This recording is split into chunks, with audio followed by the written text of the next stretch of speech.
क्रियाशील pensioners association Khamgaon या संस्थेची पेन्शनर्स डेची सभा 17 डिसेंबर 2023 रोजी श्री अर्जुन खिमजी नॅशनल हायस्कूल खामगाव येथे संपन्न झाली। सभेच्या अध्यक्षस्थानी संस्थेचे अध्यक्ष BR हुरसाळ हे होते, तर प्रमुख अतिथी म्हणून डॉक्टर चेतन साटोटे, GN ब्राह्मणे, सत्कारमूर्ती, ज्येष्ठ पत्रकार मोहम्मद फारूक, शंकरराव वानखडे, बाबूसिंग चव्हाण मंचावर विराजमान होते। संस्थेच्या दिवंगत सभासदांना 2 मिनिट मौन राखून भावपूर्ण श्रद्धांजली अर्पित करण्यात आली।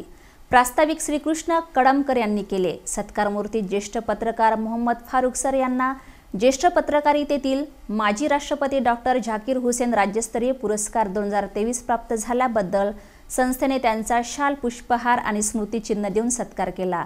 तसेच संस्थेला देणगी देणाऱ्या मान्यवरांचेही शाल व पुष्पगुच्छ देऊन सत्कार करण्यात आला। यानंतर वयाची अमूल्य 75 वर्षे पूर्ण करणाऱ्या 19 अजीव सभासदांचा मान्यवरांच्या हस्ते शाल, गुलाब, पुष्प व स्मृतिचिन्ह देऊन सत्कार करण्यात आला। उपस्थित मान्यवरांनी आपले मनोगत व्यक्त करून संस्थेच्या कामगिरीबद्दल प्रशंसा केली।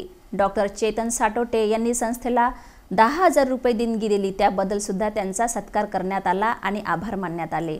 डॉक्टर चेतन साटोटे यांचा परिचय रवींद्र खर्चे यांनी करून दिला। आपल्या अध्यक्षीय भाषणात BR हुरसाळ यांनी संस्थेचे माहिती व इतर बहुमूल्य माहिती देऊन मार्गदर्शन केले। उपस्थित सर्व सभासदांना अल्पफार आणि चहापान देण्यात आले व राष्ट्रगीताने कार्यक्रमाची सांगता करण्यात आली। संचालन निंबोडकर यांनी केले, तर आभार प्रदर्शन रमेश चव्हाण यांनी केले।